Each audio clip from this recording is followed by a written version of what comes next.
Making your way through work Monday takes everything you got. Then Monday night rolls around and you realize there's a shot. You're only 10 points away.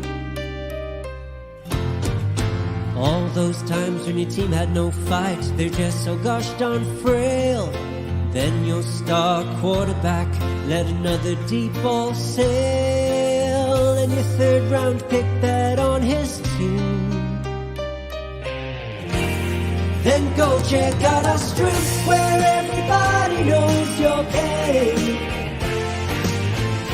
and they listen to complaints. You wanna be where you can see our bodies bring you no shame. You wanna go where everybody knows your pain.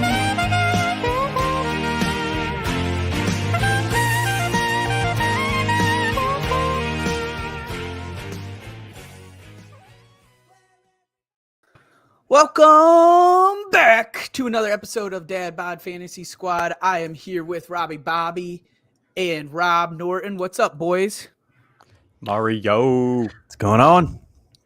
Not much, man. Just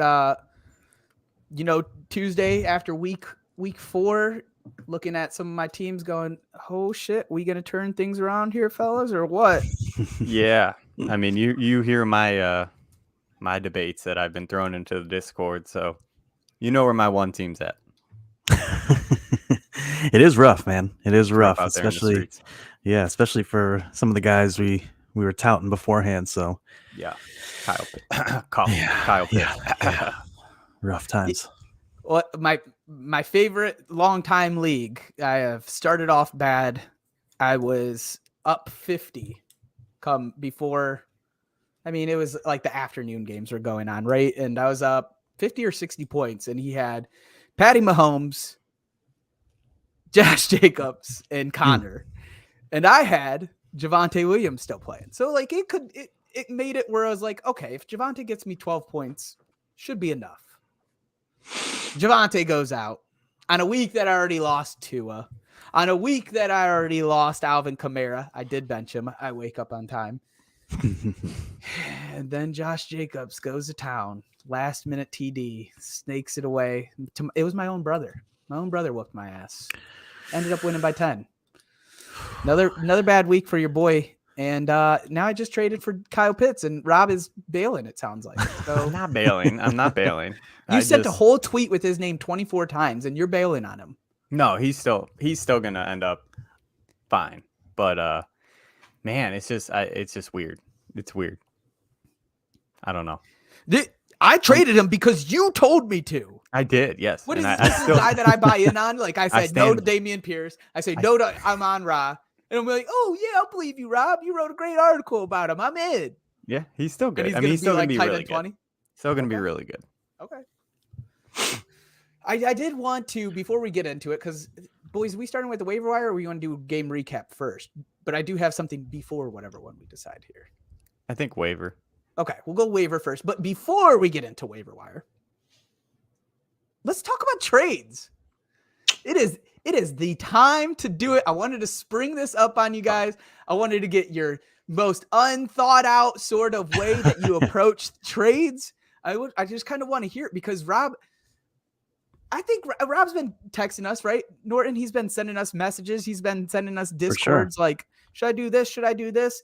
Yeah. And I mean, we need to talk about this. We need to hear what is your approach when you're making trades in this league. Are you 0-3 or 0-4 or 1-3? 1-3. So what are you like? Is this panic trading? Like what's your approach? Okay, so I look at it. This isn't to put you on blast. I want to talk about your strategy in general, and then specifically as a team that's below 500. So it depends on how I'm feeling about my players, right? So this was the team that I was very confident coming into the season. I had Saquon, Najee, I had DJ Moore, Elijah Moore, Darnell Mooney. Like I was very confident on all those players coming in. Running backs panned out decent. The wide receivers, however, really killed me. And I had Deontay Johnson.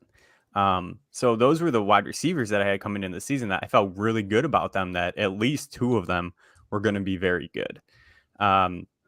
We've seen it 4 weeks. I think DJ Moore is going to be okay, like a flex play moving forward. I think he's fine.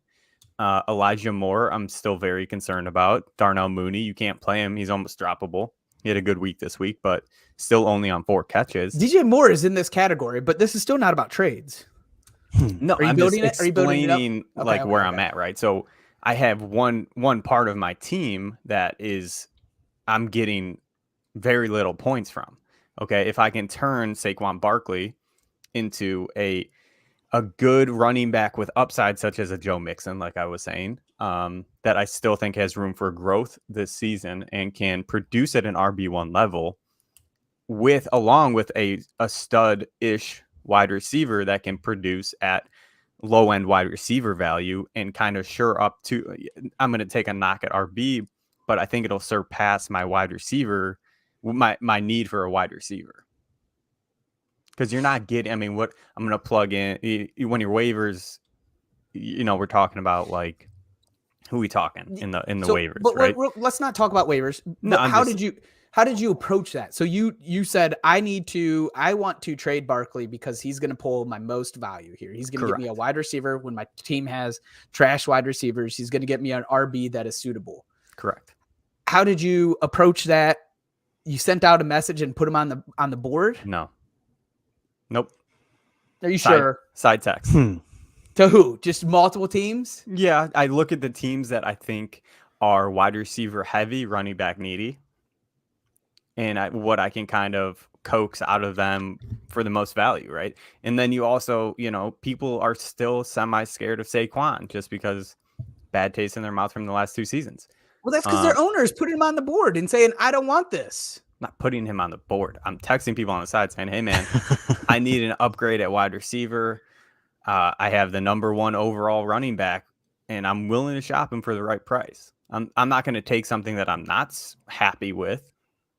Why I'm always throwing, I'm talking it out with people because right now I smell the desperation. I don't. You reek of it. To you, I do. I can smell it. I can smell it across this camera right now. It smells like desperation.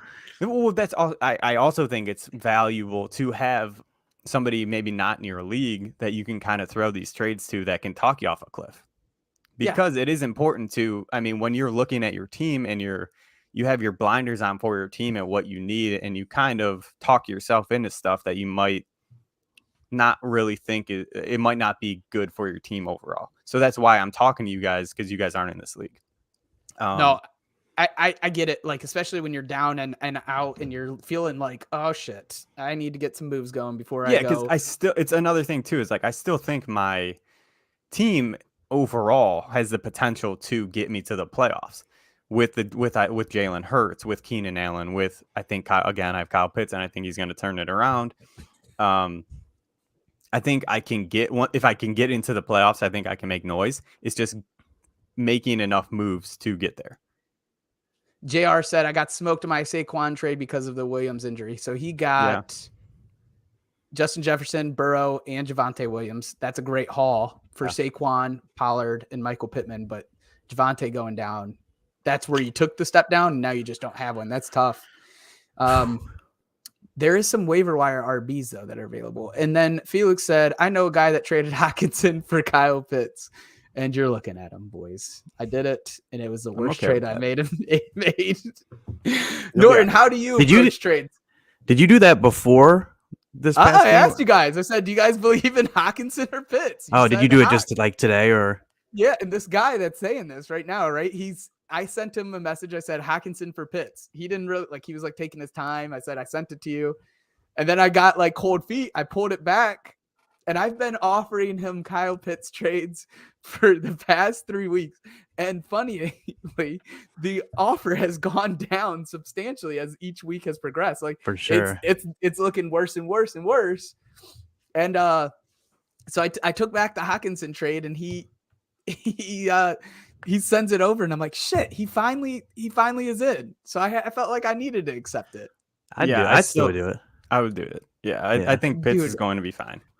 I don't want to He's get into gotta this be. because we're not talking about Seattle, but I already tweeted about it. I already got fired from the dad bod squad. TJ Hawk looked elite last week, and I know Seattle's defense is bad.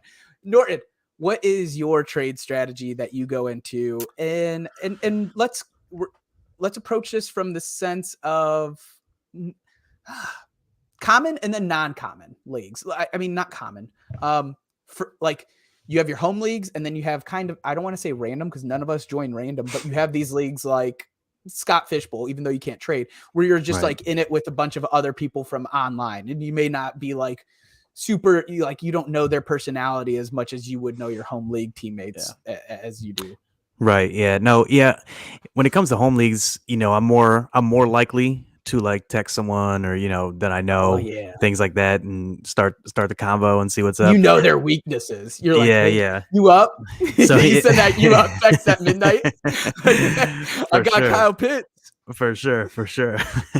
No, yeah. So like there's a guy in it's in a lot of my leagues, and he's a sucker for big names no matter how they're doing. Like it doesn't matter. Like, so I know if I have a guy that like I don't believe in, I don't believe in, Kyle and he's Pitts. a big name. And I'm definitely going to be looking towards him first, knowing that he always goes for those guys, and he also is always a sucker for like the injured guy. He's the injury optimist that's going to be taking on the injured guy and thinking, well, when they come back, I just got him, and he's always that guy. So that's partly how it's different. I mean, now that I've gotten in like so many leagues over the years, like I don't text as much anymore. Like sometimes I'll just go through, like I'll go through all my leagues and just start sending. I just start sending offers. Like I'm a rapid fire trade offer guy. Yeah. I'm generally more of me sending two, getting the one back kind of thing. A lot of times that's because I probably a little bit biased is the fact that I believe in my guys. So I feel like I'm giving up two good guys, and I have good depth because I believe in the guys I have. So, and some of it just has to do with the fact that like I'm in some 10-team leagues. So like I want to consolidate that depth into better starters. So I'm always looking to do that as the season goes on. And what I'm always doing is looking towards the guys. So like this week, I'm going to look towards people who lost CPAT, lost Javante. So I'm going to go, through my leagues probably tomorrow and the next day, looking through and seeing who lost those kind of guys, seeing if I got depth to kind of offer them a 2-for-1. Cause I'm always confident in my ability to basically, be super active compared to a lot of people, outmanage a lot of people. That's how I feel like where I have my edge is like, I'm always like doing the little things. I feel like a lot better than others. And so I'm always up for doing that.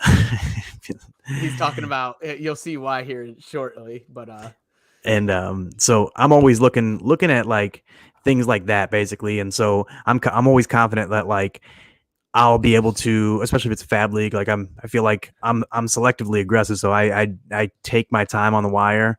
I don't usually like spend much, if any, unless it's a guy I really want. So, and then I'll go pretty aggressive.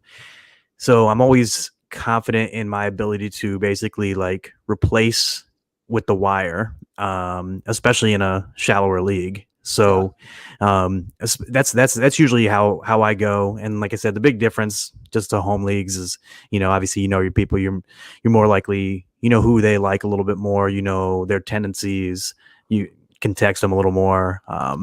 But that's pretty much. The rapid fire thing has been something that I've been doing a lot more this year because I'm in more leagues. And then usually that starts a conversation, whether that's in sleeper DMs, it could be in the Discord DMs. It's somewhere there's a conversation going, where we have it. I'll give a little bit more insight on how I approach trades here, but I wanted to answer this first because we have JR with us. You guys think Algier is the guy to go after? Pretty much him, Boone, and Latavius, biggest upside in my eyes right now. So I want to give my take on this first to start off with. He said he has $190 budget out of 200, so he has a lot of money left. Typically, I'm a big like if there's a clear cut like waiver and like I want this guy, spend, right? Like spend. Yep, that's how I'm not super convinced that Algier is the exact guy. We saw Huntley go off on us as well. Like, and he was given the same amount of touches. He had 10 touches. Tyler Algier had 10 touches. They both ran well. I wouldn't be surprised if this is like 50-50, 60-40. Could be either way, though, in my mind. Like, who's to say Algier is definitely going to be in line? I just thought they loved Huntley on that one drive, kept with him. So I kind of think they're going to be mixing it up here. Boone has upside as well. Melvin Gordon fumbled for the 4th time in 4 games, and Hackett was pissed. There was a tweet that just came out that's supposedly Gordon will be the featured back on this team. I am not necessarily buying it. If he keeps fumbling, he won't. He can't hold on to the freaking ball, dude. So, and Latavius looked good on New Orleans this week, and now he's in Denver. My suggestion, and I'll get you guys quickly. I think you don't go hard on any of these guys to the point where you're going broke. Like I would. You have 190 left. I would be okay if you're in a desperate need for an RB, spending 50 to 60. That's high. Mm-hmm. I would do it on all 3 of them, dropping the same player to make sure and then kind of order it in that way. I think you have the right order here. You go Algier, Boone, Latavius, and I think you slide in Huntley at a little bit cheaper somewhere in this lineup too. What are your guys? It depends on how many spots you got. But like if he might only have one droppable player.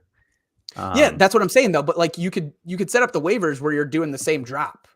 So say he has Julio Jones and he wants to get rid of Julio Jones, drop Julio Jones 3 times. You for sure guarantee you're locking in at least one as long as you have the highest bid. Yeah. And that's I mean, for me it's pretty similar. I mean, not knowing his roster and stuff and how needy it is. Yeah. That's like really goes into my account too. Like the only time I think Khalil looked a little bit better. Yeah, I agree with the putting 80 on. Like if people put 80 on Khalil, you want to drop that. You're gonna want to go less than Khalil. Like for me, I would have gone harder.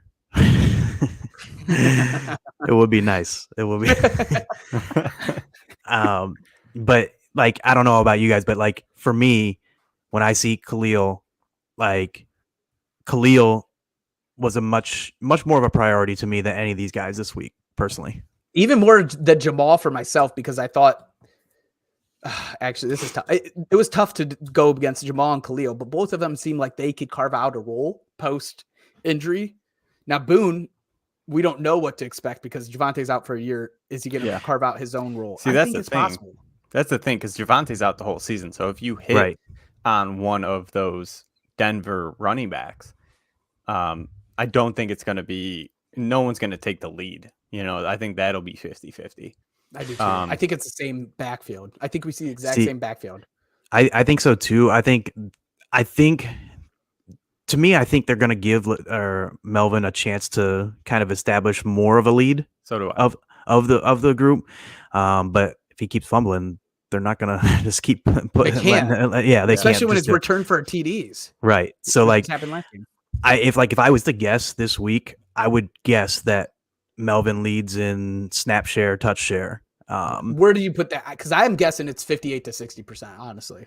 I would say 60-65%. Like that's what I was thinking. Like I would think he would have 60-65%, and Boone would get most of the rest. I don't even know, especially with a quick turnaround. I don't know if Latavius will be active or not. Like they play Thursday, so it's tough. I really want him to put Huntley on his list there, much less than all those other guys. But I still think he's somebody to watch too when you're kind of like RB needy, you want to stash. I do too.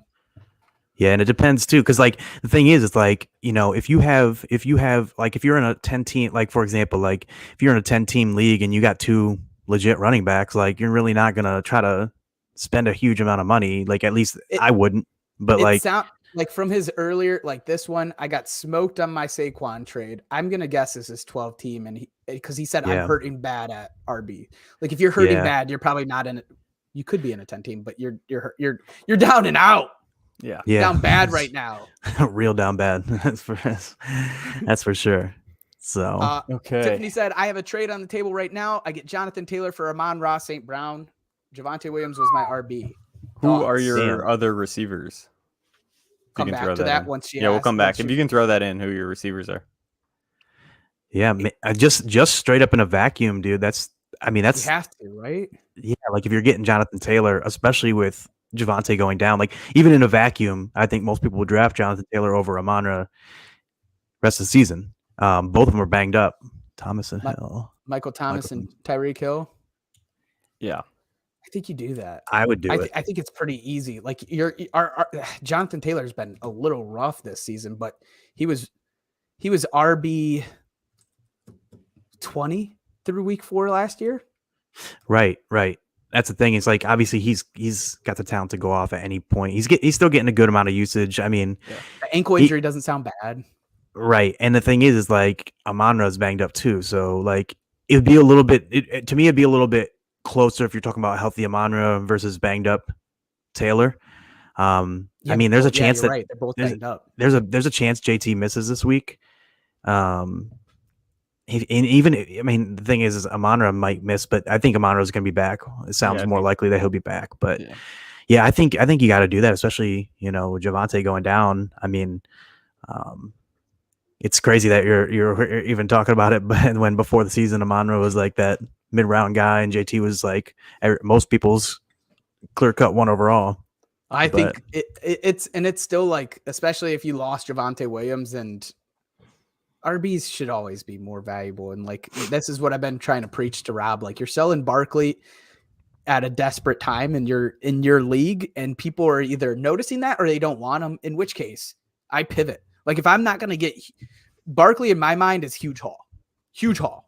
Like, I want, unlike what you were saying, Norton, if I am 1-3, 0-4, that means my depth ain't great. It can't be. Right. I mean, if it is, then I do, like, obviously I'm going to make moves towards that. But like, I need 2 starters. I need 3 starters. Barkley, I want 2 starters. And the Mixon Kirk trade is close. Like, that one's closest to me.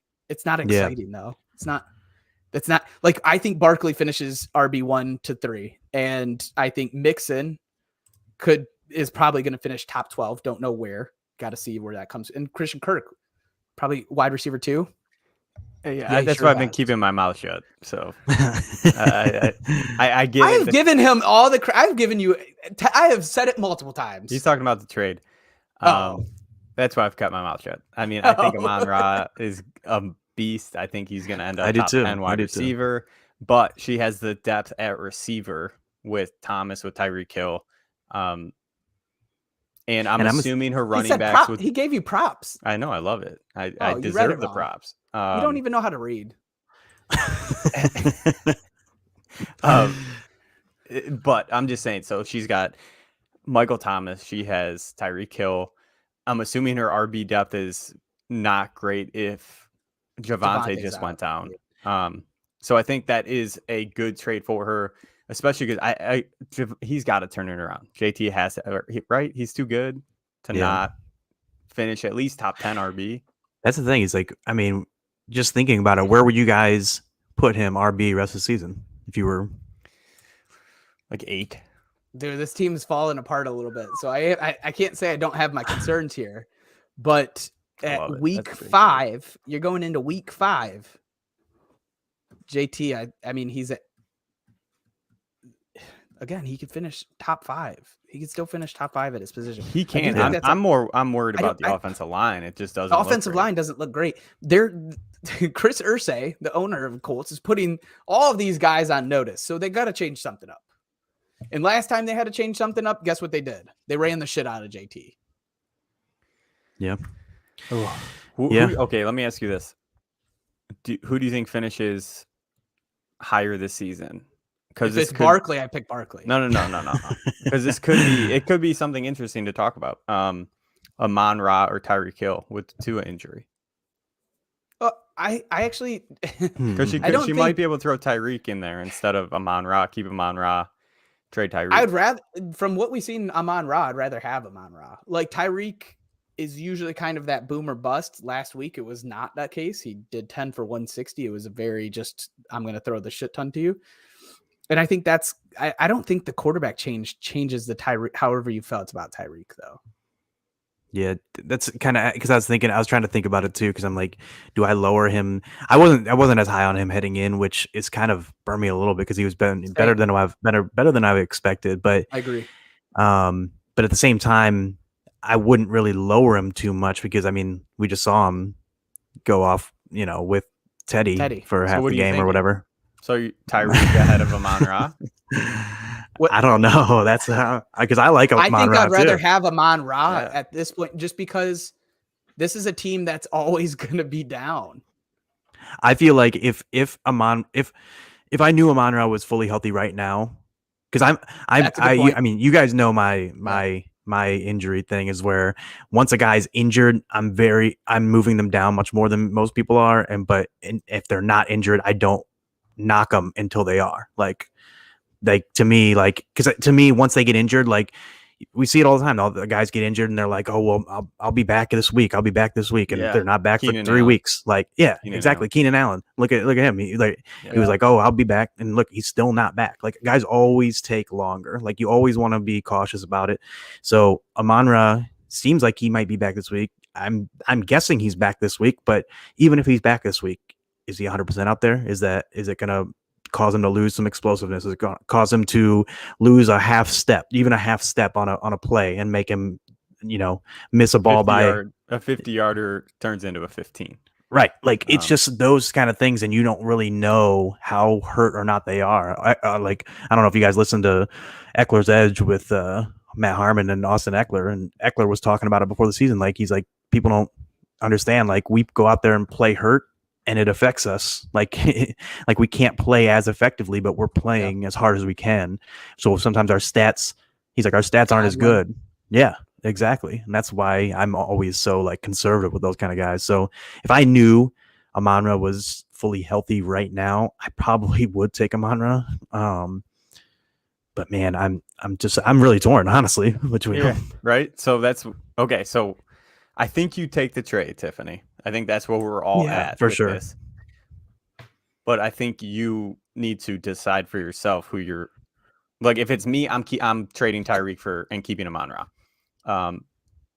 But they're very close. So it kind of is like you're like who you want to do better, who you think's going to do better for the season.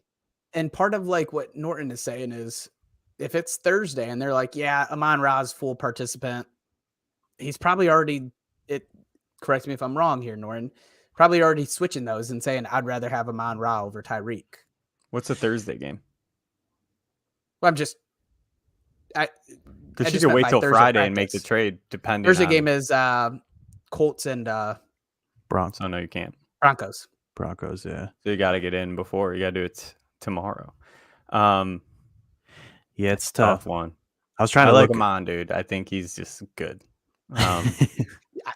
Either way, get the trade done, I think, is what we would all agree on, right? I think we're all alluding to that. I think if you liked Amon-Ra better, I think you could hope. Because this person might not even take Tyreek if this was offered. It's true. I'm just saying. It's definitely worth exploring. Yeah, you can at least offer it. Yeah, if you like Amon better. And I'm assuming also that she might have some other receivers that maybe she didn't name that could be serviceable or not. Like I was trying to think of like, obviously those are good enough receivers to do the trade and start those guys regardless. Yeah. But I'm assuming she probably has a couple more too that probably would make it even more of a slam dunk. Najee. Yeah, I'd make the trade. Yep. Yeah, I'd make the trade. And just go with who your gut tells you between Tyreek and Amon-Ra if you can make it work. It sucks because like Javonte and Najee I would have loved those RBs, and Coming they have been pretty disappointing. And then we're gonna say trade for JT, and what if he continues disappointing? And then it's just the 3 RBs that you would never expect to disappoint. I get it, Norton. You were down on Najee a little bit. Start disappointing. That's true. All right. I want to kind of just segue this into, we were just talking about some wide receivers. What are some wide receivers that you're going to find on your waivers this week, boys? Like, who are you searching for? It's funny, Norton. I know that maybe this is something that always goes around on Twitter, but I've been seeing a lot of hate towards the roster percentages. And I'm like, thank you. This shit sucks, dude. It sucks. Yeah. Like, it doesn't tell me shit. I can't find these guys. Yeah, that's the thing. It does suck because obviously, you know, every league all different shapes and sizes and stuff, Right. and you know, so you really gotta find, you know, what suits your league better. But like, you know, it's hard when you're doing any kind of like waiver wire article or Yeah, any you like can't streaming tailor to article. all of them. Right. You can only go based off of what you see and what, you know. So I always generally go by the Yahoo percentages. And so, you know, just looking at some of the guys out there, you know, Robert Woods has been having some good games, and now Why you Traylon's write it? down. You wrote it the way. Why didn't you say it the way? Good old Bobby Trees, baby. Bobby Yeah. Bobby Trees, Trees. my guy. But yeah, I used to be a huge Bobby Trees guy, even as recent as Buffalo last fan? year. Oh, I loved him in Buffalo too. I loved him at USC. Really? Yeah, I loved him at Okay. USC. I've always been a USC kind of like secret kind of USC, Oh, so especially the wide Michael receiver fan. Pittmans. One of Yeah. them. Yeah, There's another wide Oh, yeah. receiver, just Drake London, Yeah, they keep Amon-Ra. coming, man. Amon-Ra. Dude, but think yeah, of that lineup. It was Amon-Ra, Pittman, and Was it more? London. London. Oh, Yeah. maybe, just Dude, London. guy, I saw someone. I think it's Hayden Winks is a big USC fan, and he was talking about it, and he's like, Scott. He said something about scholars. Scholars are going to study the how that quarterback did. I can't remember his name. It was like so bad with them. He's like, Yeah. scholars are going to study it for years about how bad his guy was with this kind of talent. It's And- crazy. Yeah. But no, yeah, I mean, even going back, dude, it was like back to like the Big Mike Williams days at USC, and I always They love loved them. They're big wide receivers. They though. do. yeah, Yeah. I used to love him. So yeah, Robert Woods though, he's been looking solid recently. Obviously he's coming off the major injury, but he's starting to get going a little bit, and we found out, you know, Traylon's got some turf toe. So, and that's They the kind might of put him thing. on. They might put Traylon on IR. And Robbie Yeah. Woods has been balling, and I have pretty much been down about him for Same. this whole season. Same. I did too, because I was like, man, this guy's a older receiver coming off a major injury, going to a run heavy team on a worse offense than he was on. Like, I was really down. I was just like, no, I basically I felt like he was like the worst version of Lockett. And like early on, we were talking about Lockett. We didn't want Lockett either early on. I mean, obviously that's changed a lot with how Seattle's changed, but yeah. So Yeah, Woods is someone. You know, I'm looking at, and he's probably going to be more available. He's 63% last I checked. It's gonna be and 10 teams. Yeah, 10 teamers. So, There is one on here that I really liked, and Who's- with George Pickens. Talk about George Pickens here. yeah, dude, Pickens obviously was a huge buzz guy in the preseason, and then it kind of fizzled, you know, early in the season. He wasn't really doing much, and then all of a sudden this week, he's putting up big numbers. I think he's up to 40% now on Yahoo. But yeah, he was, you know, he got 8 targets. He even got 7 targets last week though, too. So it started up a little bit, and then 6 for 102 on the week. So And after, I, a lot of it was after Pickett. Yeah. I was just about to say there's most of this was once Pickett came in, and you have to imagine, although technically Pickens was named a starter and probably played a lot with the first team. First off, Pickett probably also played a lot with the first team. He did. We saw it in preseason and everything. Mhm. But like, you would think that you go down to second team, it would be Pickens and Pickett that were on second team, so they play on there together too. Yeah, I mean, the interesting part of it is, I talked about this a little bit with House last night. When he came in, Pickett came into the game, Pickens' target share went to like 32%. Deontay went down to like 18%.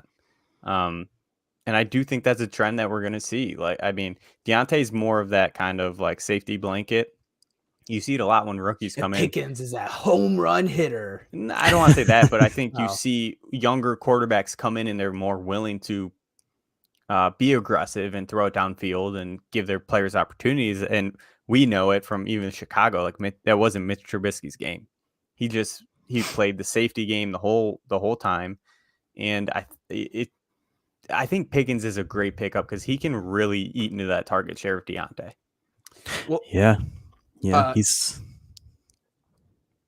It's tough, dude. Like so, like when I was when I was looking at it, like I was trying to You look guys for. are just leave me out on an island. You Yeah. both Yeah, over he here was- texting. I thought he was gonna say Let me- something, so I'm just over here like, Let I me know, that's how I ramble felt about too. I was like, Deontay oh. Johnson. Right. It's I know. So Pickens target share was near 22% in week 3, and then it jumped to 31% in week 4. And like you said, like a lot of that was, with Pickett. Like I think Pickett threw 13 passes and 5 of them went to Pickens. So, like you said, that's definitely something you like to see. And they already said they're going to be starting Pickett moving forward. So, yeah, I mean, Pickens, honestly, Pickens is probably my favorite of the group. I mean, I didn't like on the thing, I don't have him top, but I think he might be my favorite of the group, especially because a lot of times you're looking for upside, and he's definitely got more upside in my opinion than Woods. I don't know about you, if you guys agree, but I always agree. The younger player, new Yeah. situation starting. I get there's a little bit with Bobby Woods, but it just not coming off of a major knee injury. I'm always going to go George Pickens over there too. Robbie, did you have any wide receivers that you found on the waiver wire that you really liked? Or Pickens was my guy. Okay. I think just the target share when Pickett's God, it's so hard to Pickens. When Pickett's came into the game, the target share really took off. showed me something. I think that Yeah. there's something there to that. Corey Davis is an interesting one too. I know it's like a gross kind of thing, but Is he better than Elijah Moore? Like, is he the next? no, comer? but we saw it last season. He wasn't better than him last season, and he got the target share last year. Yeah. So there's something to it. Other than that, I still think Zay's a good pickup. Is there no Duvernay love in this list? Duve is still. What Look, is this? He's all right. He's all right. Why He's is there no suitable. Duvernay here? Dude, He's suitable. He's gonna get 4 or 5 catches a game for like 50 yards. Bateman's hurt. It's So- Duvernay season. It's Mark Andrews season. He can't only be Marky Mark. Mm, Don't give me the Isaiah Likely lecture. I'm not gonna take that one for an answer. plug and play.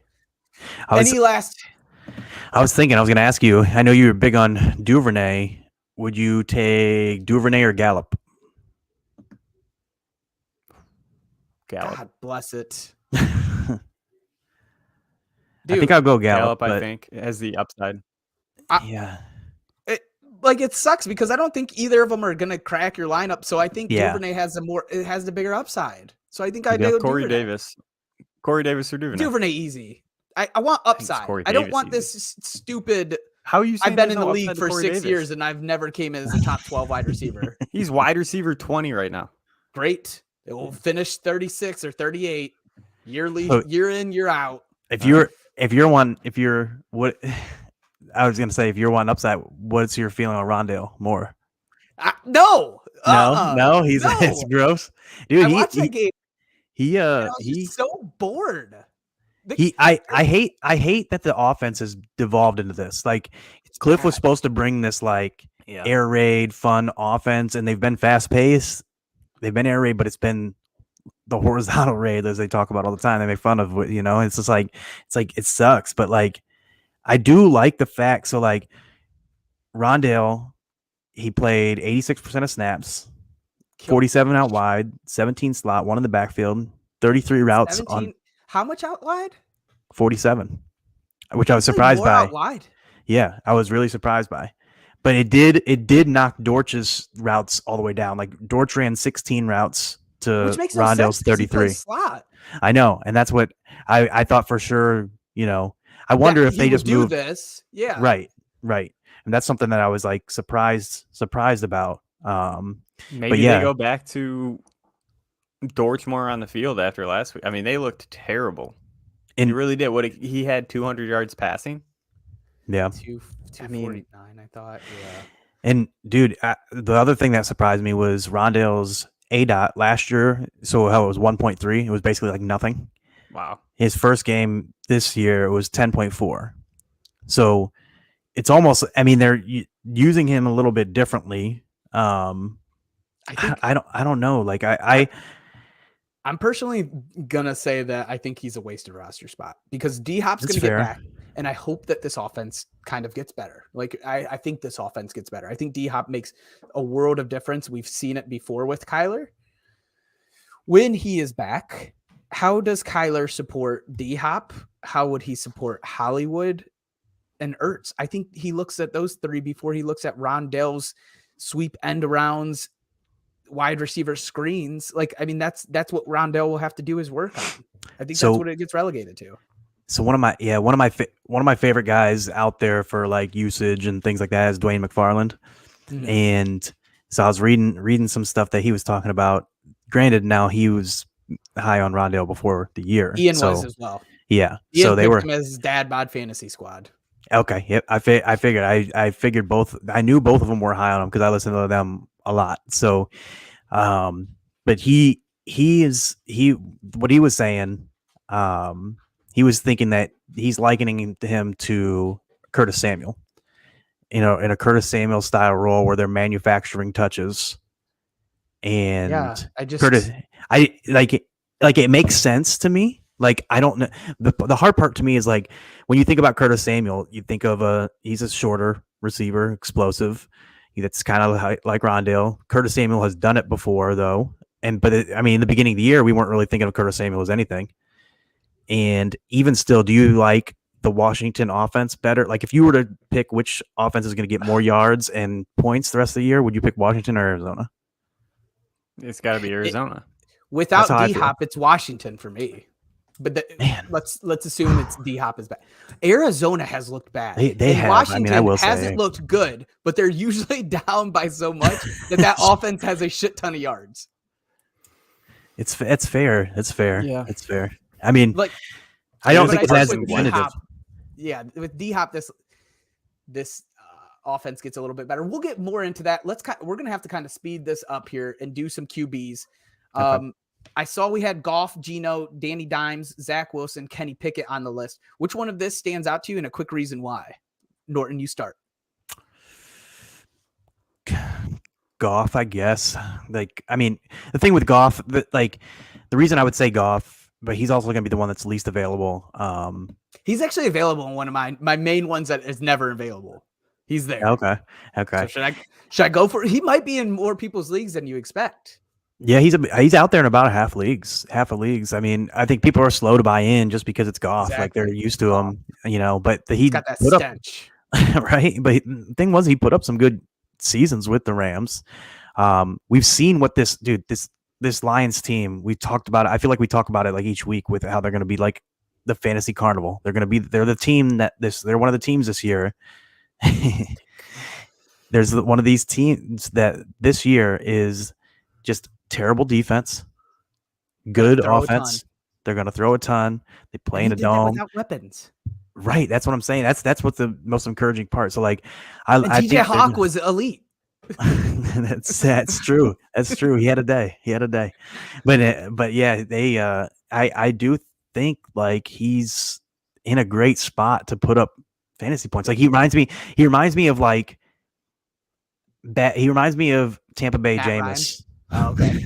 Tampa Bay Jameis, just not as turnover prone. Yeah. Just like that guy that's going to sling it. And the thing is, even when Swift comes back, Swift is super strong in the pass game. So like, I'm not worried about like Swift coming back and then I'm all of a sudden being like, oh, we got to get more run heavy. No, they're going to just involve him more in the pass game too. Like, right. So Goff is probably my favorite, but again, he's going to be the least available. Robbie, you got a favorite QB that you're trying to target on the waiver wire? I mean, yeah, if you can get Goff, I think he's the guy. Okay. I think it's like he said, 50-50. You might be able to get him. And this week, I think, would be like after this round of waivers, he's going to be unavailable. Out of the other guys, I do like Geno, which I hate to say, but I do. I mean, he's second in PFF passing grade. Gold here.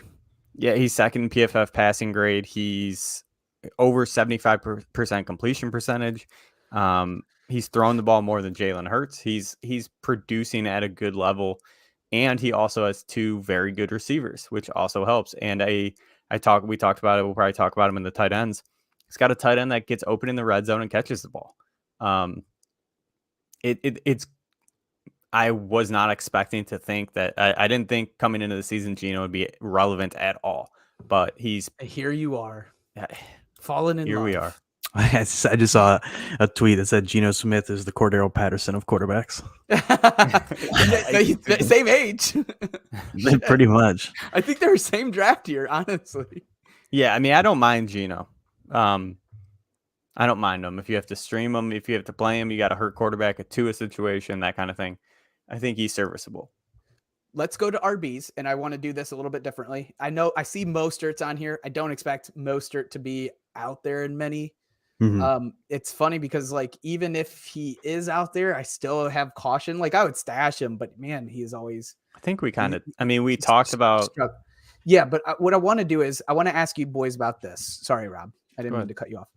Tyler Algier, Boone, Chad Huntley, I think is his name. Caleb Huntley. Caleb. Caleb Huntley. I call him Richad White. He'd probably beat my ass. And Latavius Murray. If you had and let's say Brian Robinson in there as well. Let me get an order for those because I think we all know the situation. We talked about it a lot. I just want to know the order of how you're bidding on those guys. Robbie, you start. Yeah. Algier. I think Robinson would be number 2 for me. He's coming back this week. And again, I'm not sold on Antonio Gibson. So I think B-Rob will get some good work. It might take a couple weeks for him to get into it, but I think he'll be fine. Then I'd go Boone, Huntley. Leave the other guys off the list. Rashad? No, you're not even picking him up? No. Lenny's been rough. Rashad finally saw the most snap percentage. It's gone up and Lenny's went down. He'll be fine. I know Norton's got some concerns about that. Let's hear your list, Norton. Man, so it's tough for me. If I needed, so I want to put the caveat in that because like if I need to play one this week, yeah, that's where I was at. Yeah, like if I would need to play one this week, I would go Algier, Boone, Rashad, B-Rob, Huntley, Latavius. You guys are sleeping on Huntley, and I am over it. That's so that's how I would be this week. If I'm stashing, for me, like if I'm just getting one to sit on my bench, Rashad shoots top to me. Rashad and Brian Robinson, I think both are for me to sit on my bench would be my top. Yeah, I would still. For me, I'm still. You're not buying into Brian Robinson. They were playing some rando last week. Was it Jonathan Williams? I think so. Yeah. My thing with Brian Robinson. My thing with Brian Robinson, why I don't like I would still take Algier over Robinson. I think because here's the thing for me, and it's the same reason I was down on Gibson. It's the same thing I was down on Gibson. There's a very good chance, very solid chance that B-Rob, even when he's back, even when he's back, he becomes a part of a 3-back committee, maybe a two down grinder on a mediocre to bad offense without pass work. And so then you're just holding your breath for a touchdown each and every week. If he gets it, great. He's getting double-digit points. If he doesn't, he's getting you 5 points. Like, and he might get 1 catch a week. It's the same reason I always talk about those kind of guys. Like, if they don't have a full role and if they're splitting with 2 other backs, like once you get the 3rd back, Dame Pierce. See, and that's the thing is, I was worried about that with Pierce, and at this point, Pierce has turned into a workhorse. So then Mario. It's Come on. I don't have anything to say, dude. That's right. I know you don't. Keep on moving. But yeah, so that's my worry with B-Rob because I don't think Gibson's going to go away. I think there is a chance that Gibson maybe shifts more into a pass role a little bit, but I also think but the thing is even then I think McKissick they didn't let him get away. Like he was about to go and they brought him back. Like, and if you bring him back, what are you going to use him for aside from pass work? Like if you're not using him for pass work, why even bring him back? Well, the thing is, like, they must not be sold on Gibson. I truly believe that. It's weird how much he gets limited. It's weird about everything about Gibson. I do agree with that. And I think if you're gonna say I want Brian Robinson on my team, you're buying talent alone. Because like Ron Rivera will buy in if the talent's there. And if you honestly look at Antonio Gibson's games, the talent's not necessarily there in the rushing work. Like his catching ability is good, but his rushing hasn't been. I mean, it's been average. But whose is better, him or J.D. McKissick? Pass catching. I honestly think Antonio Gibson might be better, but they just love J.D. McKissick. I don't know. Like I've seen Antonio Gibson break off a 70-yarder. I don't know if I've seen J.D. McKissick do that in the last year and a half. I know, and that's the thing is like I've always been a Gibson guy. Like I've always hoped for him. Like I thought I was like, okay, this is a guy that's a receiver. Yeah, receiver in college. So he's got pass catching ability. He's a super athlete. Dude's explosive, big, strong, fast. I was like, man, I'm encouraged, especially after his rookie year. I'm like, oh shit, this guy, he could turn in something. And then like at every turn, they seem to just be like, no, you're not getting the full workload. No matter what. Like, and it's just like, so it is concerning, but like, I also don't think that when B-Rob comes back that they're just going to phase Gibson out entirely. So I think like my worry is that it turns into a three back committee where I'm just like, it's just gross on a team that I don't really want to have a guy that's getting 30% of the snaps. So I don't know. That's what's worrisome to me. And that's why Algier like is probably in part of a 2-back committee. And it looks like between him and Huntley, like it seems like Algier is going to get more of the pass work between the two. That's what I would guess. I mean, I don't really know for sure, but like just based off of usage. Yeah. I'm just kidding. So I like it. Let's move over to tight end. And I see Conklin's on here. Robert Tonyan is on here. Irv Smith, Hayden Hurst, and my favorite, Mo Alley Cox. Conklin, Tonyan, Irv Smith, we've talked about. Yeah, I think previous waiver wires. I still am with you guys. If they're out there, Hayden Hurst has even looked pretty good. Tunyan's the one that I see upticking the most, but also kind of worried at the same time because his wide receivers get involved. Mo Alley is a sneaky one, but I'm not necessarily. It's got to be a deeper. Dude, league. What is the hate with Will Dissly? Will Dissly is definitely one that like Rob mentioned pre-show, and I'm all about it. I'm taking him easily over Mo Alley Cox. Easily over Irv Smith. Easily over Hayden Hurst. Don't ever disrespect Mo Alley that way. Yeah, I just did, but I digress. I would love to spend more time on the tight ends, but it does seem to be the position that we're going to have to spend the least today because we got some shows or games to get into. And let's start off with the Cardinals and Panthers. My God, rewatching this last night, it was boring. Rough, dude. Baker's not good. He puts no touch on his passes. He just beams them in there. DJ Moore hasn't surpassed 50 yards this season, boys. 50. And you're over here saying he's in the flex position still. And the road ahead does not get easier. He goes San Fran, Rams, Tampa Bay. Say what you want about the Rams. It's still Baker and Carolina. Yeah. What are we doing with DJ Moore if you have him? Man, talk about down bad. We're talking about down bad. We're talking about real bad. I'm actively trading for him, as you've seen in a couple leagues. Why? Especially Dynasty. So Dynasty's fine. We're riding this thing through. I'm going down with the ship, baby. I think we're going to see a switch up. With what? Baker? Dude, I'm almost rooting for Darnold at this point. Like, Jesus Christ, dude. I think we're going to see a switch up to something. It sucks that the Matt Corral got hurt because they'd probably throw him in there. Yeah, I would love. Dude, they need to bad. He's out for he tore his ACL maybe. He's out for the season. When did that happen? Preseason? Yeah, he did something that he was on the IR. Who's the backup? Dude, Darnold. No, Darnold's hurt too. Oh, is he? Yeah, he was Darnold 4 to 6. And they said too that he's like might not be close to being back. Let me see who's the that changes the game. PJ Walker, our guy. Okay. Our guy, PJ Walker. Yeah, it's do PJ Walker. Be better. Dude, I'm better. I'm here, dude. It is so bad. Yes. Oh, dude, I would be. They can't afford to trade anymore, though. They're paying like 8 QBs right now. They can't afford to run Baker out there anymore. This is so bad. This is so brutal. I mean, literally, I was looking at a thing today, a graph out there. Baker is, in terms of completion percentage over expected, he's almost negative 15%.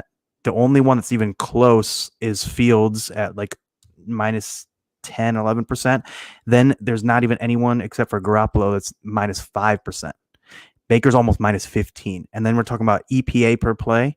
He's under negative 0.2.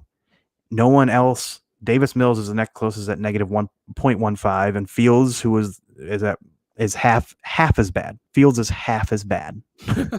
And we're talking about, I mean, dude, it's bad. Like, this is horrible. Like, how can you justify buying a player that catches balls from him? Because like, I don't expect them to give up on Baker this year. I really don't. I feel like you feel like they're gonna give up. See, my thought on it is that I don't think it can get worse. I don't. The thing is, I thought that heading into the year though. So, I mean, people say that with Darnold all the time too. Dude, Darnold. I mean, looking at his stuff, he was one of the worst quarterbacks in the league in almost every metric for the past couple of years. And Baker was like average in all those metrics, and I was like, it can't get worse. And then it's been worse. I don't understand. Smirking, Robbie. It's power of Stefanski. Hey, I don't want to get into that, but yeah, keep on trucking. Half of Baker's yards came from CMC dump so offs. Okay, here's the thing, Mario. In my I don't think it's even an opinion. Either Matt Rule or Baker Mayfield will not. One of them's not going to finish the season, if not both of them. I don't think Matt Rule makes Baker bad. I don't think he makes him. Who's going to take charge? You ready to see who comes into play if Matt Rule is fired? Ben McAdoo. He did great with Danny Dimes. Yeah, Ben McAdoo. Yeah, it's not getting better. I don't know if you could sell him though. So I'm not necessarily screaming at you guys to sell him. I just cannot tell. Why would you not? Okay, you just said like you can't sell him. He's at probably the lowest he can be. Why are you gonna buy it? Why? I mean, because you can buy him for something stupid. Melvin Gordon. Yeah, here's my thing. Melvin. I would trade Melvin Gordon for DJ easily. Oh, yeah, I would too. Easily. Dude, it's just so basically I think where Rob and I are at is it's a bet on the talent of DJ Moore. I mean, the dude succeeded. It looks rough right now, right? But this is another thing for me where it's like I'm worried, don't get me wrong, but to me it's like this dude has succeeded through years worth of Sam Darnold and bad quarterbacks. Like we were worried about CMC's like past work before this past week, I feel like. And I think eventually like it's just gonna talent is gonna play through. Talent can't play through if Baker doesn't throw it down the goddamn field. He just dumps off. It's fair. I understand. And like DJ Moore isn't like a yak monster, so he can't. It's not like he was never had this like amazing ability to get a short 7-yard slant and take it to the house. I feel like he was. He was no Debo in that sense. He wasn't Debo level. Nobody's like, Debo. Yeah, like he was Stephon Diggs to me. Like he was like Diggs. If you looked at Diggs' career before he broke out he succeeded as a low A dot yak guy. He succeeded as a high A dot guy with when he was in Minnesota, and then he went to Buffalo, and that scheme and just the mesh between them just took it to another level. And I was hoping that's what was going to happen to DJ Moore this year. Obviously that's not what happened, but to me, it's like a bet on the talent of DJ Moore. The dude has been one of the best. Like I had put this out and people were giving me some shit about it, but he's been one of the best. To me, he's been one of the best playmakers in the NFL since his rookie year or his sophomore year. I mean, he was fourth in receiving yards since his sophomore year, fourth among all players with all these trash quarterbacks. And he's probably gone down since then. But to me, he's succeeded in a low A dot role. He succeeded in a high A dot role. He succeeded. The only thing he hasn't done is scored a ton of touchdowns. And to me, it's on the offense and the quarterback at that point. And so to me, like, I don't know, I'm just buying talent. And if you're going to be cheap to get him, like you said, you wouldn't even trade Melvin Gordon. So if you're not going to have to give up much to get him. And if he I even goes wouldn't back to sell what him he, cheap though. Like I guess okay, that that's fair. That's fair. But like, his But you his wouldn't yards after trade for him catch, his cheap? best year was last year at 7, but every other year it's been 5. No, No, it's it's a not. difference about trading for him cheap. Like I'm just holding. I'm just straight up holding because I'm not going to sell for pennies when I drafted this dude in the 5th round. I think that's right around where he was going. And then I'm also not going to. I'm not going to buy. It's just I can understand not actively buying. yeah. But like if someone came to you with a trade and you had Melvin and they offered you DJ Moore, you don't think you would do it? I mean, obviously dependent on your I would team, have to though. be RB rich. If Melvin's my RB3 at this point, no. RB4 probably. Yeah, but he's not. Yeah, he's probably your RB4, if that. Let's keep I mean, going. yeah, probably. Yeah, go on.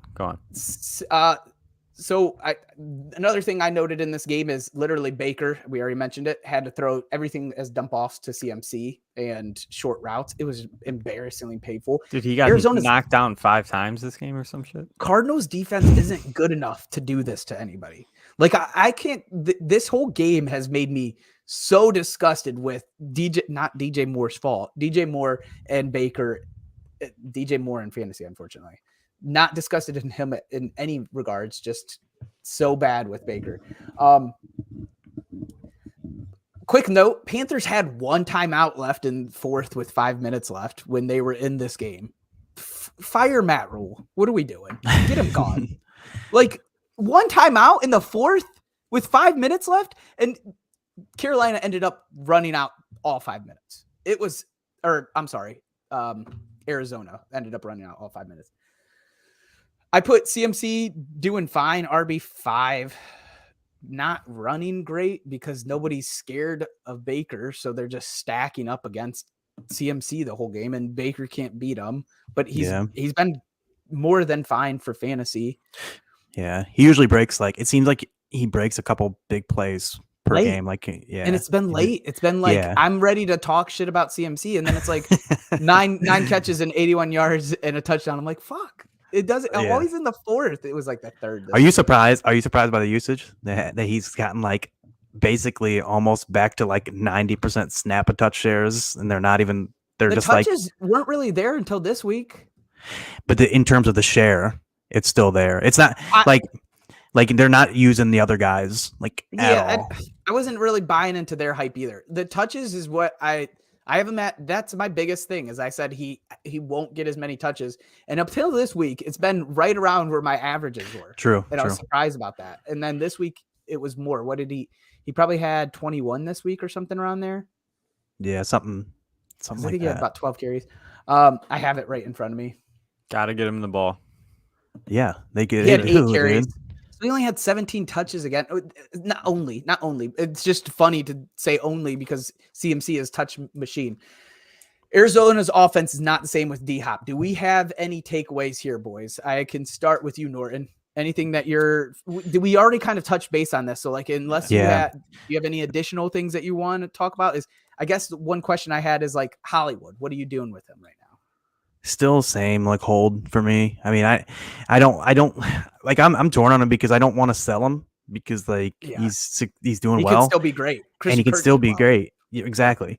And so I don't want to sell him. I'm a little worried.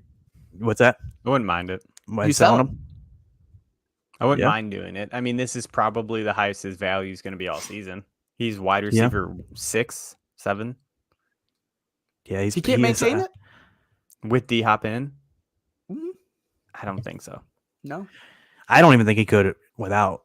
To be honest, yeah, I think he's on pace for 100. He made some good catches in this game, boys. He's good. I think he's 2 good catches. One was disgusting. Yeah.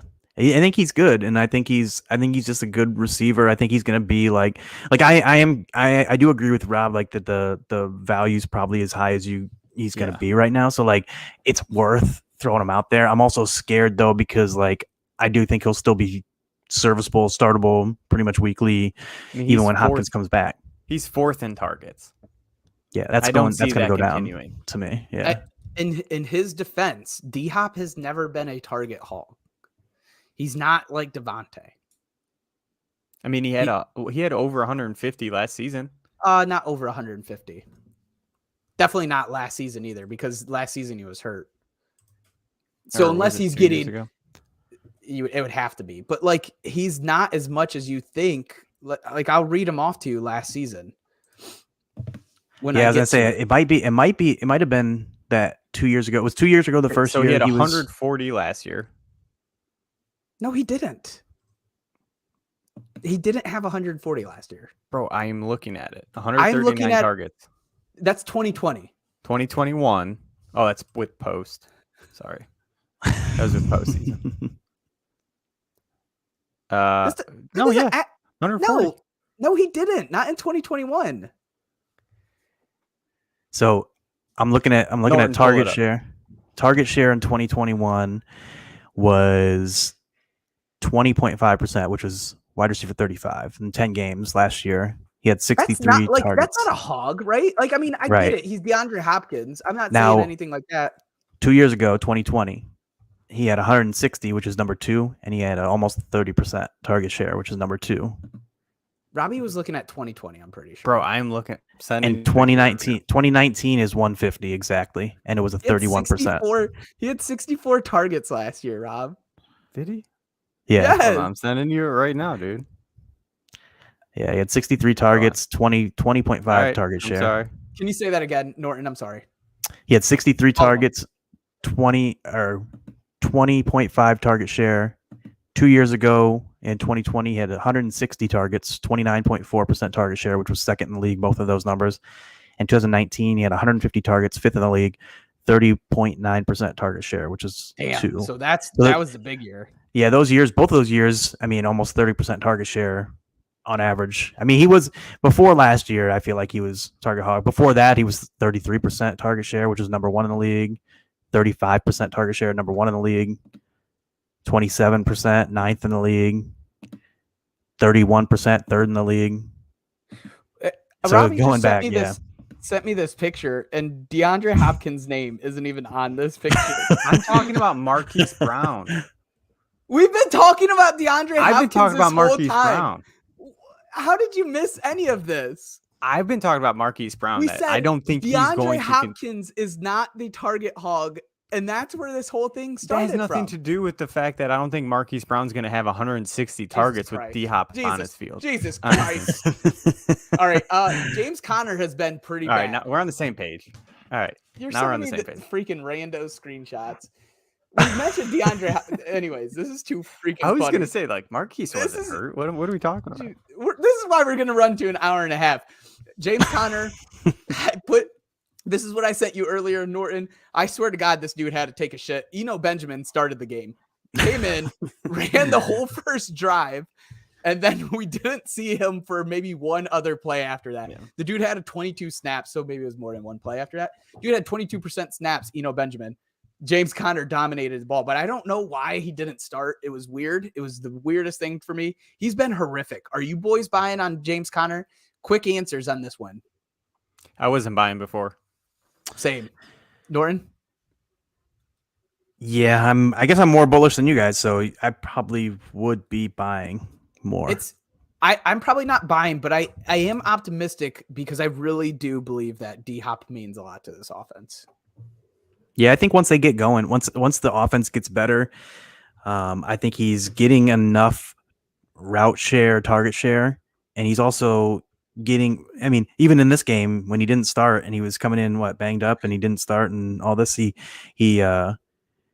still had in between 60 to 70% or snap share. Yeah. So I mean, it's just hard because to me you got to He's adjust not an efficient expectations. runner, but he Right, wasn't he's last not. year. Yeah, and he made his way on touchdowns last year, and the reason I was bullish. Yeah, the reason I was more bullish on him this year though is because the games without Edmonds, he was getting good pass work. Yeah. So I expected, okay, Edmonds is gone. He's gonna be a getting the workhorse pass work. again. He's not getting the TDs anymore. Right. So that's why I'm encouraged that I feel like if you think that he's gonna be, if you think the offense is gonna get better with the return of Hopkins and they're gonna score more, and it's gonna be a better offense in general, they're gonna get back to closer to what they looked like last year. Should be encouraged because he's getting the pass work, he's getting the snap share, he's just not getting the production and touchdowns right now because the offense is so in a rough shape. That's kind of how I feel. I can understand not wanting to buy though, because he doesn't look great as a runner. He is a little banged up. And it's a little rough. And I at one point was saying stash Eno Benjamin, but I just don't want this backfield at all anymore. Let's go I've moved off it too. Same. Let's go to Pats versus Packers. I think the first question I wanted to ask both of you guys, what to make of this Packer wide receiver room? Dobbs, Lazard, are those the guys to own? And are you looking to get them? Yeah, I think they're both easy flex plays. It seems like they're starting to get a connection with A-Rod, which is good. Someone's got to catch a ball, right? Somebody's got to get the passes from Lazard. Looked freaking monstrous. He did. He looked good. So does Dobbs. I mean, Dobbs had a rough hiccup there. He did too. But it's still good to see the usage of him in this offense, even with Christian Watson there. It's interesting because they sprinkle in those plays like what you were mentioning about Rondale Moore earlier. They do that with Christian Watson now, but that's always like I'm going to tailor you some plays. That way my quarterback doesn't have to look for you. That's always how I read it.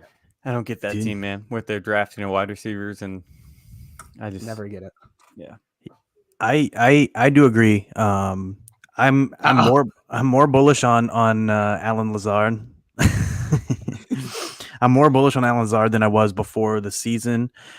I would actually prefer Dobbs though over Lazard. Ooh, Lazard looked monstrous this game. I'm with that diving grab. But it's like, dude, my thing is like, Dobbs is a what is he, 4th round rookie that has come in and already, to me, like he's earned something from A-Rod. That's seen. Yeah, so like he since week 3, he leads all Green Bay receivers in target share with a 24.2%. It says yards after catch, expected fantasy points, and half PPR points. He also leads the team in total targets in the last 2 weeks, total routes, and first read target share. So he's the first read on 30% of their routes right now on the dropbacks. So like Tiffany. So trade, go get Dobbs. Oh, real quick, if you Mark. want Dubs. Tiffany, you're a Packers fan. Who is earning the right for A-Rod? Like, who do you think overall? I mean, you watch him. You're listening to the media, Green Bay media. Who's the guy to own between those two? It's not Tunyon. He was supposed to give me 3 TDs. Also, I mean, we called 3 tutties. He had the one. I was super excited. Also, this is real encouraging too. First 2 weeks, Dobbs route participation was 52.8%. Last 2 weeks, 94.5% routes. Wow. Ooh, she's going Lazard over Dobbs. Okay. I respect the native. I respect it too. I respect the native word. So I'm still going Dobbs. I still like Dobbs. But Jesus I respect Christ, both of you. Give me Lazard also. Lazard looks great. I do really like Dobbs though too. Dude, Dobbs. I think Dobbs. I heard a stat. I was trying to find it, but there was only 3 players that were 4th round or later rookies that have done what Dobbs have done so far, and it was Marquez Colston and Steve Largent. So not bad company to be in for Dobbs. And Sean Payton still talks about how good Marcus Colston was. Yeah. Let's talk about the RB tandems because there's 2 painful ones in this exact game, and both did pretty well. You got AJ Dillon, Aaron Jones, Ramondre Stevenson, and Damian Harris. So I just want to give you guys my thoughts on Damian Harris and Ramondre, and it is to own both of them. And I'll tell you why I think this, and then I'll let you guys talk about the Green Bay ones. This goes from Alex's big Pat fandom. He's been kind of pressing this to me. He's like, Bill doesn't hold on to an RB that's on a contract year if they're not winning. So if we come to week 7, week 8, where obviously injuries are going to be happening, he's saying if they're not winning, Damian Harris is gone, which means then Damian Harris is out on a new team, hopefully the starter there. Then you have Ramondre, what looks like the full-on starter. Even during this game, it was 50-50 or close to a 50-50. I have it down here. 55 Ramondre, 45 Harris.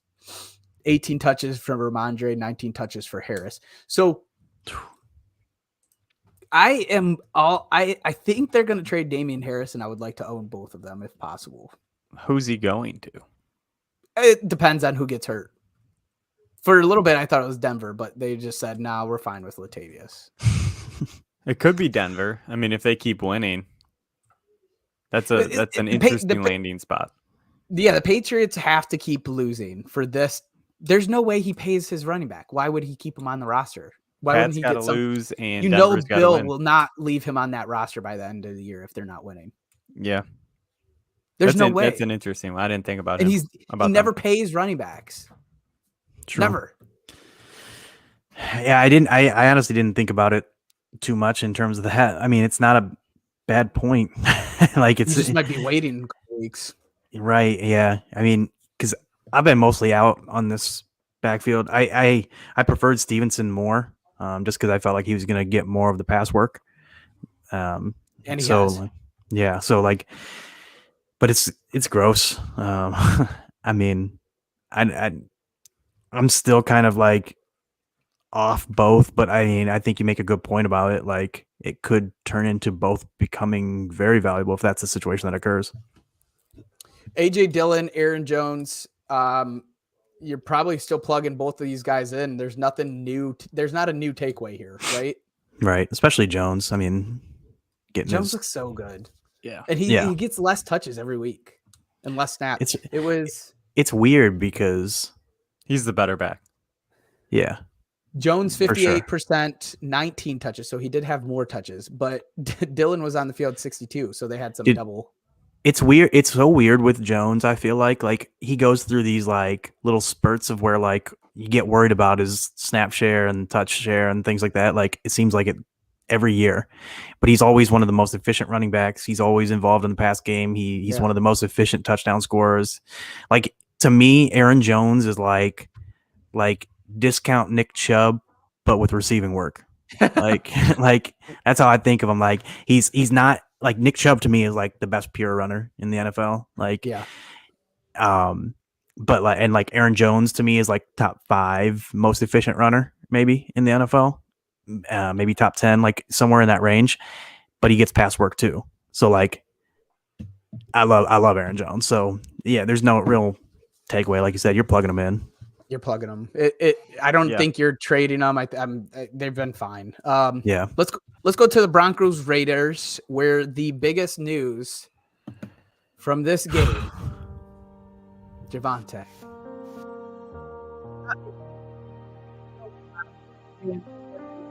Torn LCL, but I am just so sad right now. I needed to play the sad music and just let it out, man. This was your die on a hill. This was your Amon-Ra for me. This is this is definitely the saddest week for me. I am so bummed about Javonte, dude. Like, look, there's 2 days that have been real sad for me. It was when they re-signed Melvin to Sunday. It's been awful, dude. I want to cry.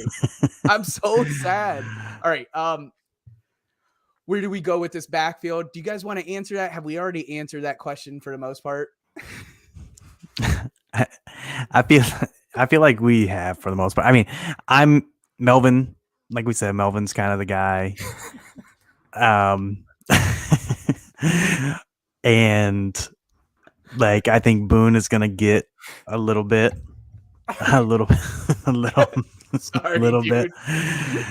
All right, I'm done. he had to come off the camera. I do think Boone is going to get a little bit of work, maybe a little pass work. Latavius maybe get worked in. It could. I mean, I think Melvin's the guy that could take over the backfield. He has a chance to, but I don't know if he will or not. And it could devolve into an ugly 3-back committee. I think that's actually a scary situation that likely happens, especially because I don't like this coach. And I don't know if he knows what he's doing yet. I don't know if this is his first year jitters or he has no clue and he's overwhelmed. Right. obviously we talked about this. Melvin has 4 fumbles on the year. We don't even need, Hackett sounded upset in the presser. I think this week will be very telling to see what Boone's role is and where we'll be moving forward. Judy and Sutton kind of have to be in your lineups. Like, I guess you can make the argument. Sutton's for sure locked in. He's looking great. Judy, you can make the argument that he doesn't make your flex, but he's doing fine. He's had 2 good weeks, 2 bad weeks. Yeah, I don't know where I'd have him like offhand, rest of the season, but like I would think Sutton is in that wide receiver 2 range, probably top 20. And Judy's probably top 30, I would say. So it's probably in that range. And it was encouraging to see Russ kind of look a little better this last week. And so, yeah, that's kind of where I'm at with them. I don't know where you're sitting with them. I actually think Judy has more upside, and I kind of think he's a buy low. So, like, this kind of goes similar to how you guys have been mentioning everybody else. I think this is rock bottom for this team. I think they just lost to 0-3 Raiders. Russ hasn't looked great. Like, they're going to have to figure some things out, and I do believe, even if they don't, Judy's 2 bad weeks came after his injury. Now it seems he's fully healthy. I think he's kind of a nice buy here. I wouldn't want to pay full price for whatever he would go for, like 5th round price. I think you could get him for a little bit of a discount. Yeah, I think so too. I think you could too. He's been, I mean, he missed a game, right? One of the games where he got hurt early in the game or something. I know he had a shoulder issue with the. Yes, he hasn't missed a game, but he played through this injury. He played through it. And so he could, I mean, it's possible he was still dealing with some lingering effects with that, honestly. So we talked about it, with all these guys hurting for longer than you expect. So I do agree. I'm with you. And like, I had Sutton over Judy before the year. So I still like Sutton over Judy, and everything we've seen looks like Sutton over Judy. But I do think like a stud. Yeah, for sure. He looks like a monster out there every time I see him, dude. And he looks huge every time I see him come down with a catch and stuff. He just looks like a monster. Yep. Derek Carr, been underwhelming. Is he droppable until 12 team, or are you stashing? I guess it depends on your situation, probably, right? Yeah, true. I still probably have him around that like top 15 rest of the season. So it's like, it's tough. I mean, each week, I kind of had taken it week by week with like guys like any kind of like pocket passer guys. Like it was like him, Russ, Stafford, Rodgers, Kirk. Brady, Kirk, like all those guys kind of is like a week to week kind of thing. I mean, but Derek Carr's been bad. Yeah, he's been rough. And all the other guys have had at least a game. I know, and that's what's so I don't understand it. Like I was pretty bullish on him heading into the year too. I had him like top 12. Like, I wasn't like as high as some people, but I did like him a lot, and I expect him to take another step, especially with Adams. Adams is obviously you're not going to get for any sort of discount. He's been good. He's a stud. He's getting loaded.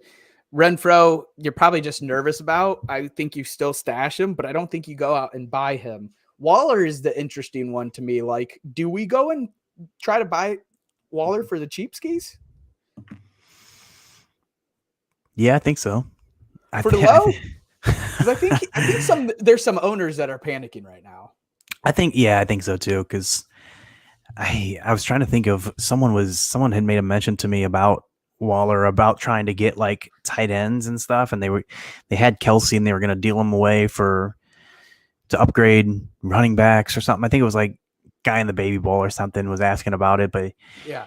And I was saying like, it might be worth doing that and then taking like one of your other running backs that you aren't as big on and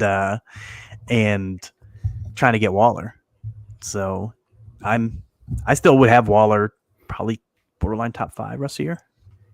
I think he's a great buy right now because like I really do think there's a lot of teams that are panicking on him. Josh Jacobs exploded this week.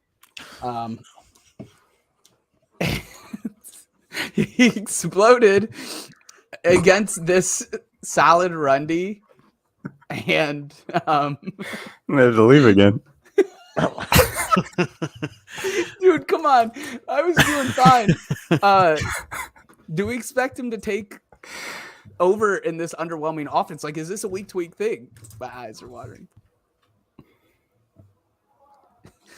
Do you Go ahead, think you're Norton. gonna answer? I wasn't even listening. So You yeah, expect Josh Jacobs to keep it up. not to that level. Okay. But he definitely has looked awesome. The thing is, I felt like he's always been a guy that's like real life awesome, but like they didn't give him enough usage. And so like it's encouraging, but I don't know what to expect in terms of the usage moving forward. Like, it's encouraging to see he's getting used as a pass catcher. Shut up, Rob. You're an sorry. idiot. All right. Sorry, Norton. Yeah. But yeah, so it's encouraging to see he's been used as a pass catcher. I do expect this to be like his best year. I expect this to be his best year yet, and so I'm definitely. I mean, I think I would have him as a top 10 back moving forward. And I mean, man, especially with the state of running back, it's hard to with the state of how running back is currently. It's hard to turn away from a guy that's getting used like he is and succeeding like he is. So, Dude, I'd probably have him top 15, top 12, top 10. This was a tough rush defense. They always have been, and he looked good. Your dogs are going crazy, Rob. Yeah, I was just yeah. Why do they sound like monsters? They are monsters, dude. Yeah. Dude, this is getting tough, man. Your freaking dogs sound like All right. aliens. This was fun. I'll try to come close. The Chiefs versus Buccaneers. Tom Brady he was great for fantasy this week, but he did not look good. Like, he's struggling, and now he has a partially torn rotator cuff. Did you see that? Oh, I didn't see that. I'm concerned for TB, honestly. He had throw 52 times this game. Obviously having some personal issues. Mm-hmm. You got to hold TB, Man. right? I think so. I wasn't concerned to add too much until you dropped that on me. The rotator cuff issue, and especially for a guy like an elder statesman like himself, you're looking. That's tough. I mean, it takes longer to heal. That's tough. Like, I kind of had him as like a buy low type of guy. Like, I was, heading into this week, I was like looking to get him in leagues. I expected them to start becoming more pass heavy. The offense was going to start picking up with Evans back from suspension, and then Godwin hopefully getting healthy, Julio hopefully getting healthy. Like, as more pieces and weapons come back, I expect Brady and the offense just to start chugging along. Right here, Sports Illustrated posted Tom Brady is reportedly dealing with a minor rotator cuff injury. So maybe it's not partially torn. So I said that wrong. Still something to consider. Like, is a shoulder injury, is a quarterback, he's 40-5. It's scary. Yep. Fournette. So like, you've been the avid, I'm buying Fournette wherever I could get him sort of guy. He saved his day with a late TD reception here. Obviously he had good receiving numbers in general. Yeah. Are you concerned? Like, slightly, but not too much. His snap percentage went down for the first time this year. To be honest, I think it was more of him being a little banged up. And it's possible maybe that we're just starting to see it be more of a shift, but main reason I like Rashad, when I was talking about it in the waiver wire section, is just as upside handcuff potential. Like, if we saw Rashad can be, he was a great receiving back in college. Yeah. And we saw him last game run a good amount of routes, play a good amount of snaps, and do pretty well. So I am very encouraged by the fact that if something was to happen for Fournette, that Rashad would be like, step in almost like a workhorse guy. Like he would be the Khalil Herbert. He would be the Jamal Williams, the Alexander Madison type of guy. So like, I'm always trying to stash as many of those guys as possible because they shoot up so much when the guy goes down. But I still am confident in Fournette being like a top 10 guy moving forward. I have some concerns. And that's fair. Like, again, this isn't.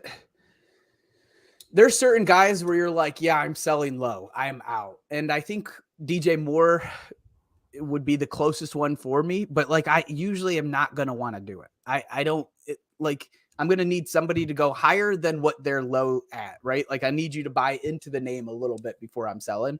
So right.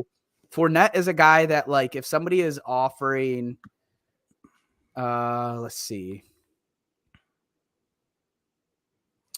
Say somebody offered you Tony Pollard and a wide receiver. I'm trying to think of like a wide receiver 19 right now.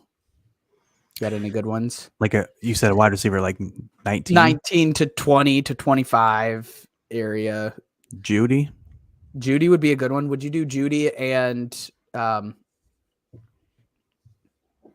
Judy Tony and Pollard? Yeah. For Fournette? Yeah. More likely than not, no. Unless I was very wide receiver needy. AJ Dillon and Judy? I still think no. See, I'm the type of guy that's really the way I play is like I'm consolidating depth. That's what you were mentioning on trades earlier. If both guys I'm getting aren't starting for me, more likely than not, I'm not doing it. Like most it's got for me to do something like that. If I'm getting one starter and one depth piece, I got to be getting a full-on value overpay, like where I'm getting such great value that I can't turn it down, and then I can turn around and try to resell like one of those pieces and someone else on my team for a better piece almost than I just sold. So like that's more of where, because like I never want to just I hate any trade that makes my starting lineup worse. Like that I feel like makes my starting lineup worse. Like if both of those pieces weren't in my starting lineup, then I feel like I just downgraded from Fournette to like Pollard. Say Judy's a better flex for you. I guess I think that's likely possible. It's possible. It's possible for sure. Like if it depends on who my flex was. If I felt like it was a significant enough upgrade, then I'd be fine with it. But like I said, like no, I don't think so. I think that makes Curtis Samuel. I'm pretty high on at this point. Me too. I probably agree with you there. I guess I can't think of any out of reach flexes right now. I'll think about them as we keep going here. Kansas City dominated Tampa Bay. Like the score was a little bit closer than this game ever was. Clyde is so freaking interesting to me because like he has looked pretty bad for football reasons through 3. This game, he looked good. He hit his holes. He looked good. He ran hard. Everyone was saying sell high, sell high, sell high, sell high. I watched this game against Tampa Bay, who notoriously has a great D. Usually had it's not as great this year, but their rush defense has been usually on point. What do you think he's a sell high? Are you holding? Like, what do you do with Clyde? So Clyde's more sell high than not to me. It's just like I just like yeah, pretty much. It's like it's tough. But he's because dominating the snap percentages, right? And that's the thing. That's like he's playing a good amount of snaps. It's just I don't know. Like I was trying to look to see what he was. I don't think he was even 60% though this week actually. I was trying to look on it and see, but it couldn't have been McKinnon.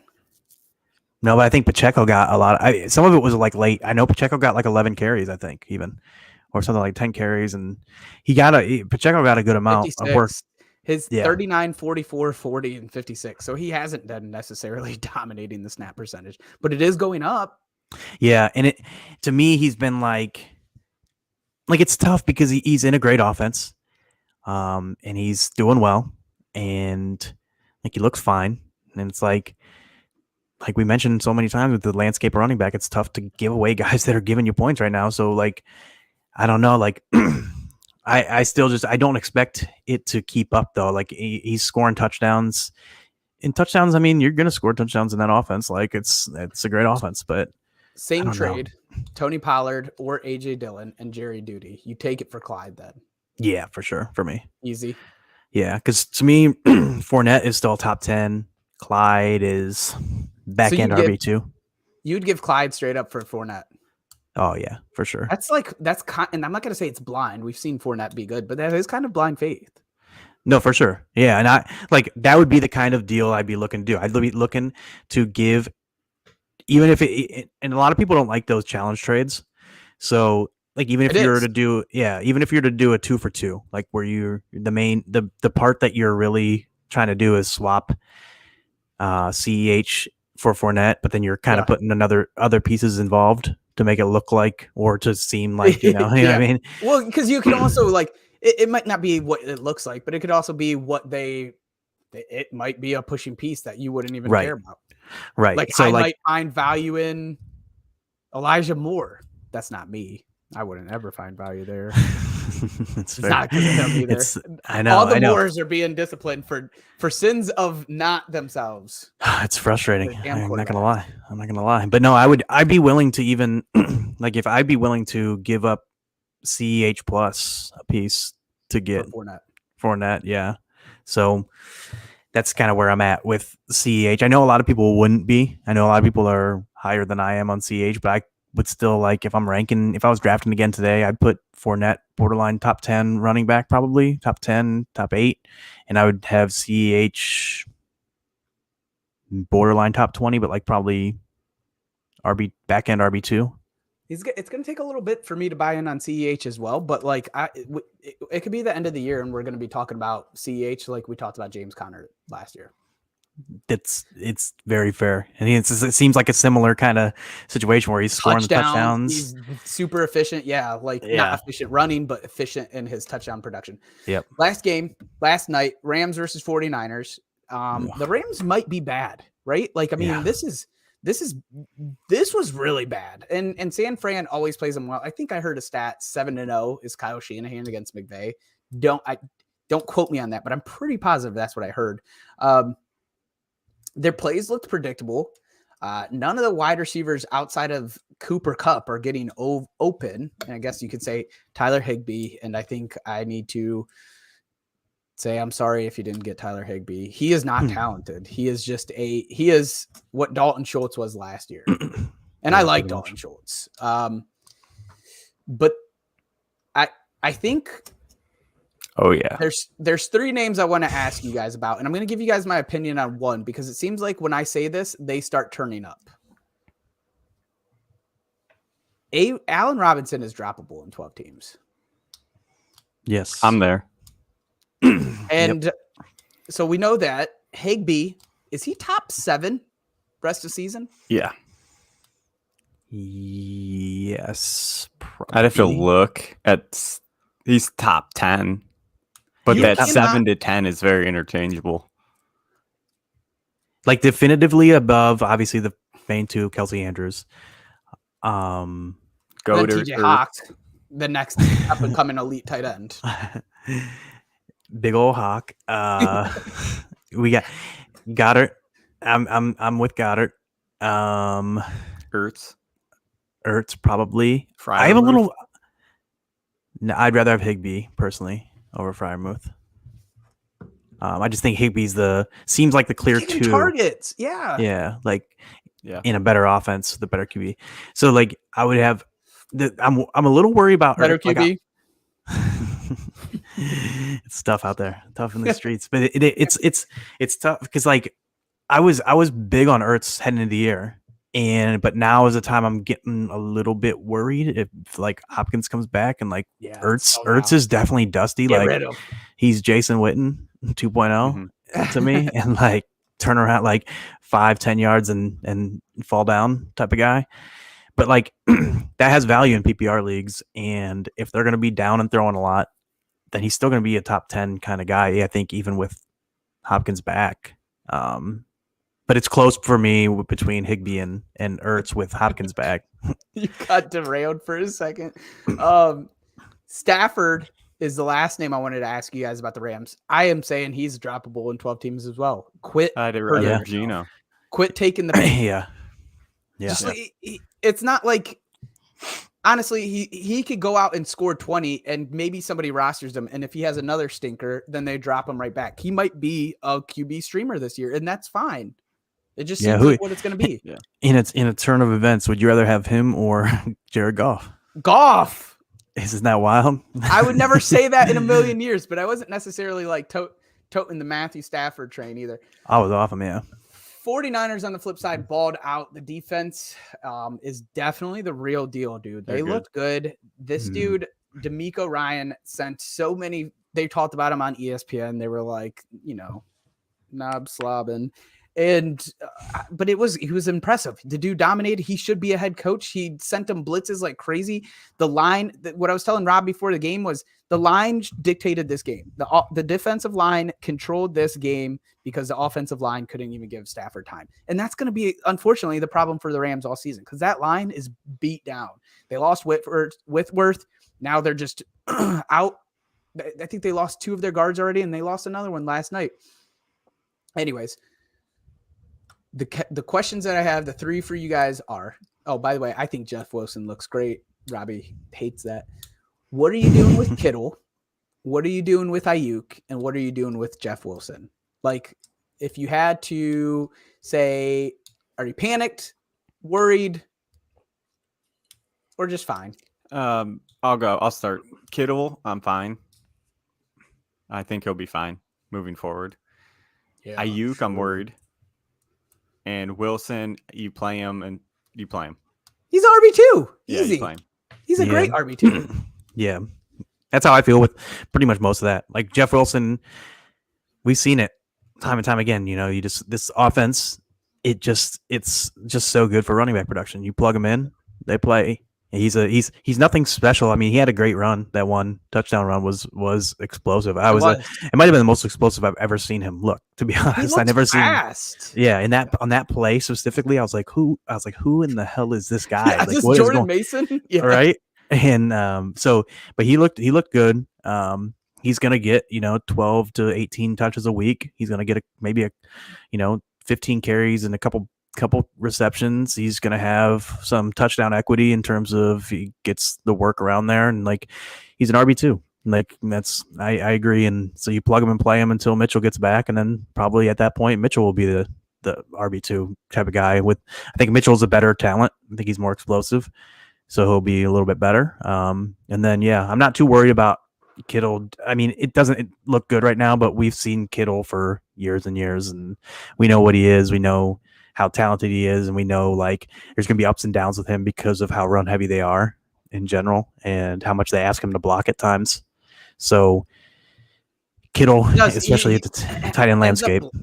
He ends up blocking more than any other tight end that's as good as him in fantasy, and right now that's kind of been hurting him a little bit, but like there are better days ahead. Last year he finished I think top 5. It never felt like a top 5 year though, so he'll have one game. He has some of those games 40-point game. He'll have some of those because he's so good. Like he's just so good all around. I mean, and he's so good after the catch. He's just a beast that he has potential any of those games to just go off. Yeah. All right, boys, we're at almost an hour 45. We went way too long. Robbie derailed us. Blame him if he saw us giggling. I might start cutting out because our outro is going. Let me know, boys. If you're not already following us on @DadBodFS, follow Rob Norton @Norton073. How about now? We good now? Yep. Follow Rob Norton @Norton0723. You can check out our stuff we'll post a video recording on YouTube, Twitch, Facebook, at Dad Bod Fantasy Squad. We post all our recordings, audio on Spotify, Apple Podcasts, Google Podcasts. What else, Rob? All the major streaming platforms. For myself, for Robbie, for Norton. Peace. Peace.